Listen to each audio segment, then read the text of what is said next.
Welcome to Bootstrapped Unicorns. I'm your host, Josh Pies, and this is the show where scrappy founders, rebellious visionaries, and business misfits pull back the curtain on what it really takes to build something extraordinary from absolutely nothing. No trust fund, no fairy god investor, just grit, duct tape, caffeine, yeah, and that dream. We're talking about the wild, unfiltered ride of turning chaos into cash flow and ideas into impact. So buckle up. This is no Disney movie, but there might be some magic. Let's face it, even Elon started in a garage. So without further ado, let's get to the next episode. Welcome to Bootstrapped Unicorns, presented by C47 Digital Studios. Bootstrapped Unicorns, we're back yet again. It's another Hot Takes episode. I can't wait to get into this one. We have a founder on who has harvested his business. He's had some bumps in the road that are interesting and instructive and illuminated big things for him that I want to get into. But I've started asking up front for you to like and subscribe because I'm realizing people are listening and not making this like appointment television it was in the 80s and 90s. I remember when I was a kid, when Home Improvement was supposed to come on every week, and I wanted to go watch Tim Allen and his family. I knew when to sit down with my popcorn, and I had to show up if I didn't have a VHS tape ready and programmed to record it. That was a weird way of life when you look at what we have now when everything's on demand. But if you actually like and subscribe and do the right things, we're at least going to show up on your phone in the podcast app, reminding you to listen every single time we release. And this is important stuff. I hope you find it interesting and maybe even exciting, but it's really important because the guests we have on are helping you change how you think for the better in your business. So I want this to be your appointment television. And the only way to do that is I'm just putting it out there.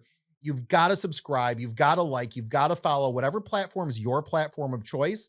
Make sure we're connected. And also, I'll remind you that we're pretty interactive. So if you want to ask a question, suggest that either you or somebody you know needs to be on the show, you just need to speak up and ask, and we will try to make sure we're accommodating you on your journey. Now, speaking of your journey, you need to meet Phil. Phil Neal, like I said, he's a founder who has harvested, and he's got some really interesting insight, and we're going to go straight into his hot take right now. Phil, first of all, thanks for coming on the show. We just met like 2 weeks ago, right? Yeah, thanks for having me. Yeah, that was fun.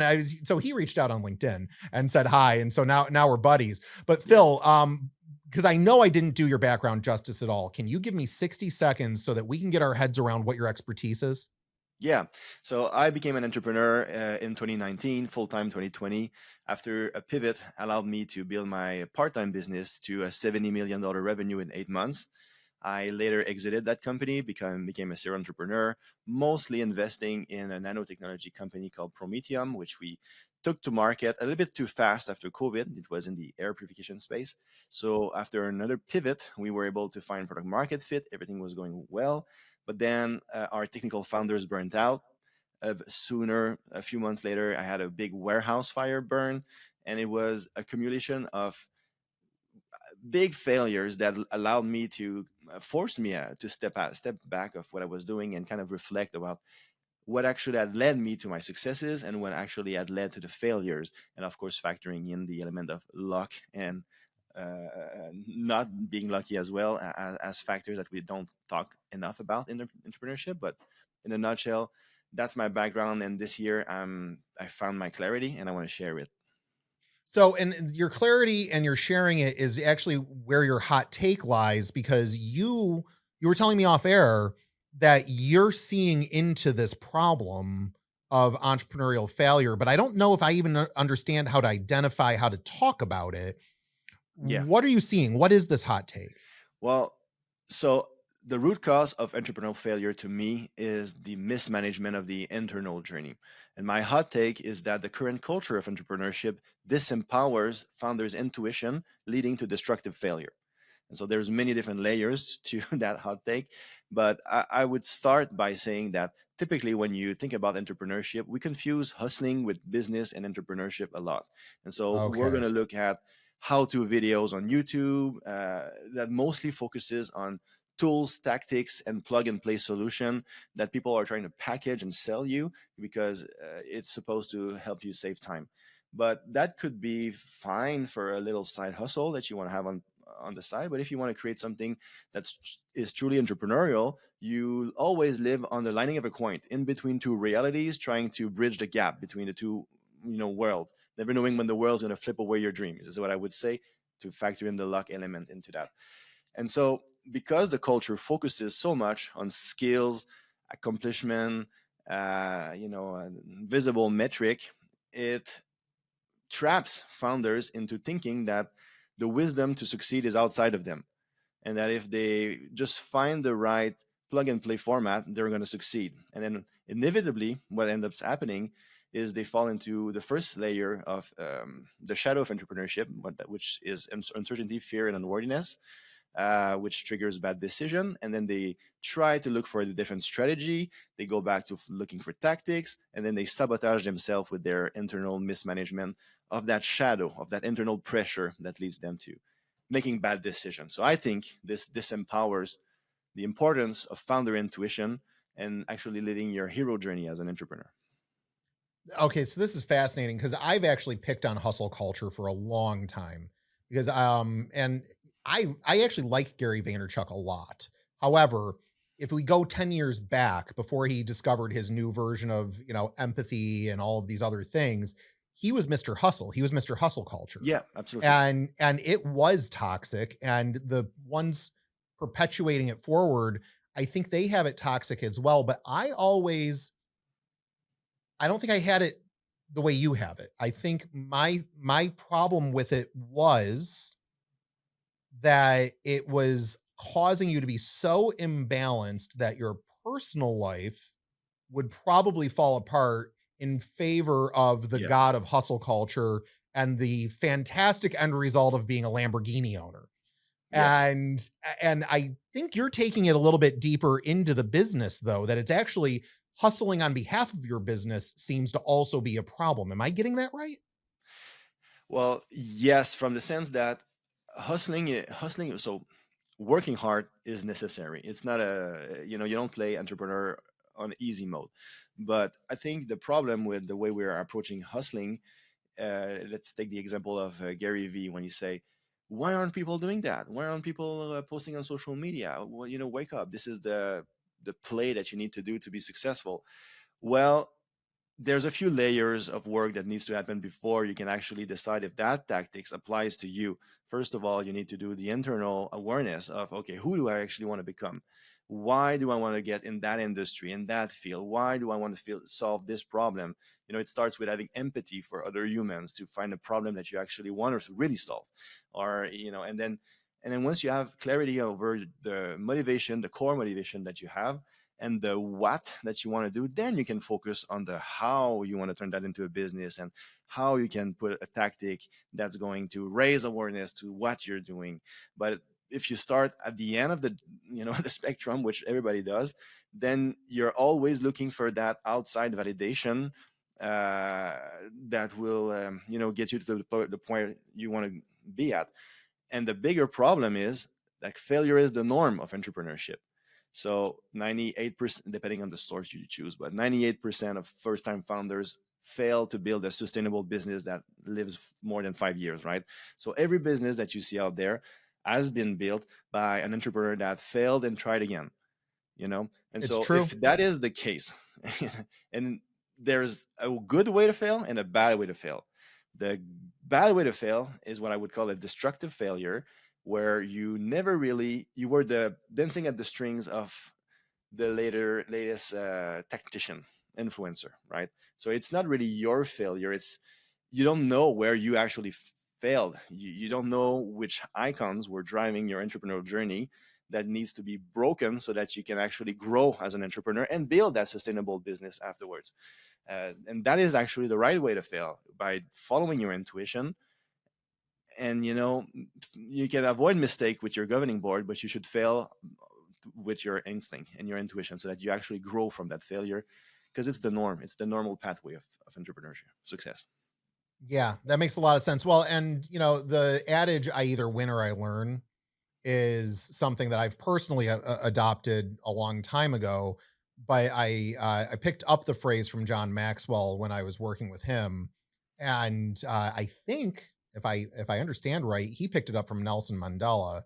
Mm, And so you got some pretty heavyweight people out there who have changed the course of history, yeah. who seem to have that clarity that you can win, and you can continue to win when you learn through a failure, but it's that catastrophic destructive failure that it sounds like you're keying in on the idea that there's a certain element of being lost in the failure where you don't comprehend it, Yes. you can't Yeah. learn from it. That's the biggest destruction. Well, yeah, the destructive failure is characterized by identity fusion with the business outcome. So for me, when I was looking at my failures and my journey, what happens is, you start business. Let's say you take a tactic and you say, I'm gonna do a business with that. Well, you face uncertainty because when you rub it against the market, it inevitably at some point don't go like you thought. If you stay there, you're gonna fear of failure, and that's going to pressure your decision making so that you fall more into your decision making patterns, right? Yeah. And bad decision leads to failure. And so the third level is unworthiness. We can go there later, but um, what I mean by so repeat your question, just to make sure I don't Well, leave like yeah, no. Donald Trump So and never come back. no, you're good. I was just kind of trying to unpack um the lostness Oh yeah. inherent So yeah. in the failure. That's the big destructive part. Yeah. So when you're that deep in the shadow, when you start thinking, hey, why do I even decided that I was able to do a business and compete with Google, right? You are at the unworthiness, fear of failure level. And if you stay too long in that reactive state, you're going to start thinking that a business failure is a life failure. And for me, if I tell a little story, when I was at my rock bottom, for forever, I was chasing growth and, being poor and having to hustle my way to becoming someone that could take care of my three children and my parents and things like that. I had to have this hunger for growth. But then when I was in the shadow, all I could think is winning back that growth. And eventually, all I could start thinking is the targets I had set for myself in buckets outside of business were becoming even more of a burden of internal pressure for me. Uh, I used to chase being, as a joke, the father of the year for my children. But when I was failing as an entrepreneur, I kept thinking how much I was so far away from being a father of the year because I was failing as I can't send them to Harvard anymore, or things like that. And so you start blurring the line between who you are and your business. And then when you fail and you stay in that mindset and you don't actually transform from your failure, then you become spiteful, you're resentful, angry at reality. It affects your sense of worth. And I think that's a destructive failure from the sense that it doesn't only kill your business, but it can kill also part of you. And to me, that didn't feel like you win or learn because it didn't feel like it made me stronger. It made me feel like I was actually weaker and worse as Yeah. an entrepreneur. I've Yep. gone through that. It took me a year to realize that it was actually a gateway to transformation. And then I picked up my false beliefs, my broken icons that I like to conceptualize, Yep. and I I get it. made them into a more resilient form of myself, not taller, not but wider in wisdom. And then now my stamina is back, and so I'm both stronger and wiser in my mind. But for a while I was weaker and wiser, and I was good enough. Yeah. But I had to realize that. This is very interesting stuff because you and I are both dads. I fancy myself a dadpreneur. And I've only started picking up the term recently because if I focus on the term entrepreneur, that means that's about me. Yeah. But dadpreneur is actually about my whole family. And Yeah. I'm trying to aim more of my intentionality to be a success here at the office and in my business life in support of families in general. All of the Mhm. families of the people who work for me, the people who have hired us, their families have to thrive through their businesses. So that's kind of my North Star. But of course, my personal North Star is the success and wellness of my own family.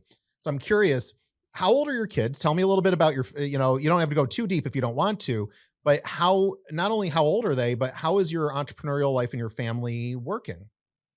My children, my oldest son is 10, then my middle son is 7, sorry, and my daughter is 5.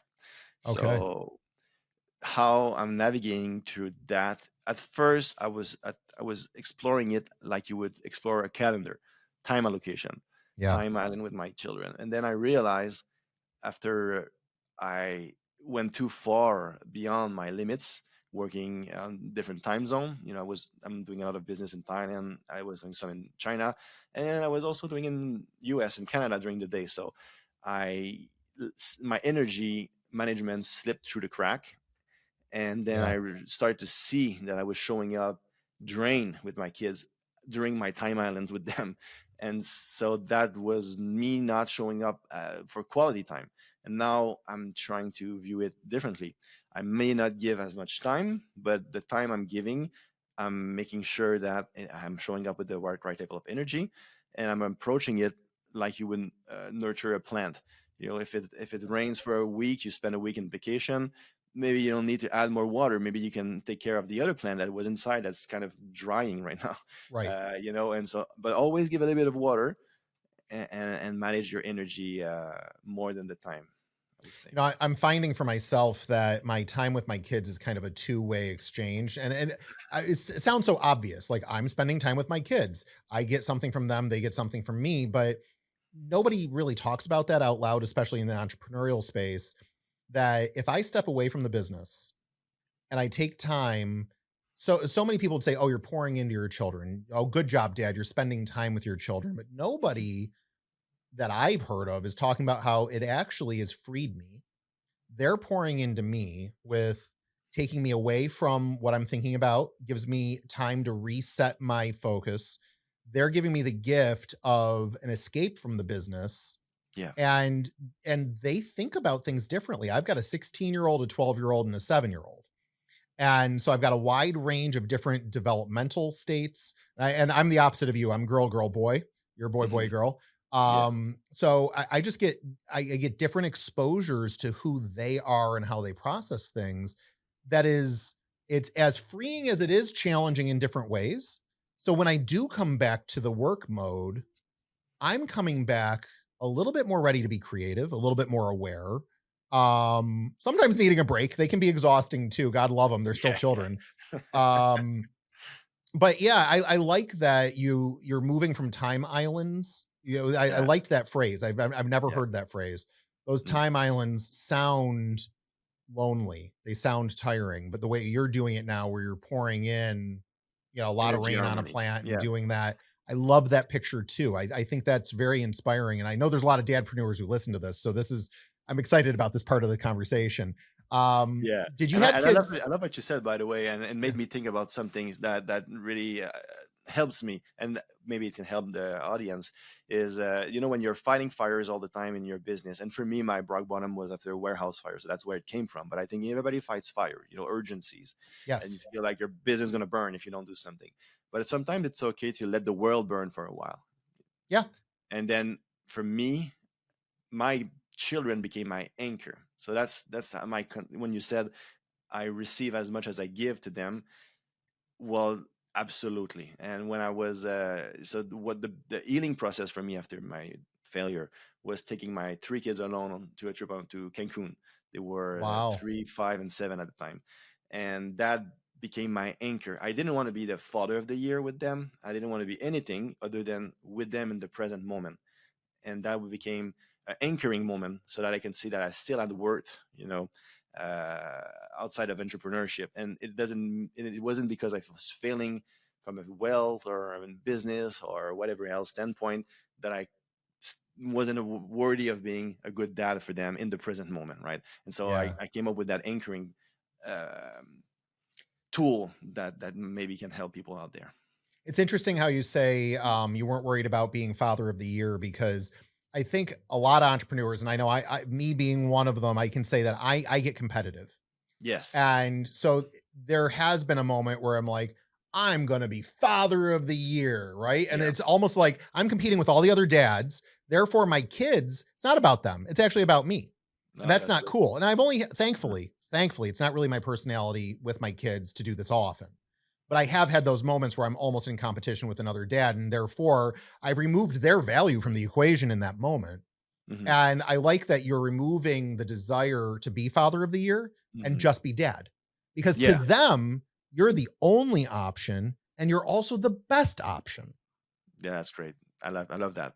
Yeah. Yeah. And even against yourself, sometimes you can be, I feel like I'm in competition against my own standards of showing up, and then you miss the opportunity to have self-compassion Yeah. for yourself as an entrepreneur and a dad. I think that's a core piece. Gratitude, self-compassion, acknowledging that you have a finite amount of energy, you're doing something outside your comfort zone, you don't control all the metrics, and inevitably you're going to make mistakes. And it's part of the game, and it's also better to make mistakes and then talk about it with your kids than Yeah. to never actually be yourself and go out there and live your hero journey. I love it. I love it.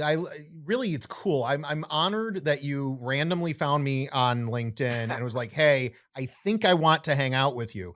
And so that was really Yeah. cool because you and I are so aligned in so many things that offline, off this, we'll have to actually choose to spend more time with each other and hang out a little bit. How would our audience get to spend time with you if they know they have to reset what they're thinking about in entrepreneurship? If they know either they've had a failure and they're rebuilding, or they don't want to get to a fail point, I know you can speak into that life for them. What is Yeah. it that they can do to make sure they're getting the benefit of your experience? So I have my personal brand website, which is philneil.com, philneil.com. And I'm very active on LinkedIn. I try to publish something every day. And I'm working on something that I call the Entrepreneur Readiness Score, which is going to be free at first for sure. And what it's going to look at is not the readiness from a skills and standpoint. It's really where I'm interested in what I think is the root cause of failure, which is the emotional mastery, the decision mastery, and the intuition mastery. And so I think as entrepreneur, we don't really have a way to benchmark our progress as a leader. But we know when we move from seed stage to growth stage, we have to become not a hustler founder, but a leader. And so there's a That's right. transformational path that needs to happen. And I want this to be kind of a North Star for founders that want to win in business without losing in life, and also grow from entrepreneurship, which is the ultimate treasure, is the opportunity to transform into a truer version of yourself, a better version of yourself, and have the impact you want to have. Outstanding. Well, Phil Neal, thank you so much. We're now buddies. I'm excited. And Bootstrapped Unicorns, you don't want to hit the fail point. And I'd love to see we entrepreneurs break the cycle of failure. That's really cool. So you need to get your head around how to make yourself better and more prepared to weather the storms that are going to come. You can't stop the storms. You can only figure out how to go through them. And, one of our clients and friends, MKB CFO, their new logo, which you'll start seeing around town, is a buffalo. And Phil, I think you'll appreciate this. Buffalo, when they sense a blizzard coming, they walk into the storm so they can power through and get to the other side of the storm faster. Because if you stay standing in the storm is as long as it is. If you walk with the storm prolongs your experience. But if you walk through it and you power through and you have a pathway that you choose to get out of the storm, you're not in it as long. And I love that. And I've kind of adopted that for myself.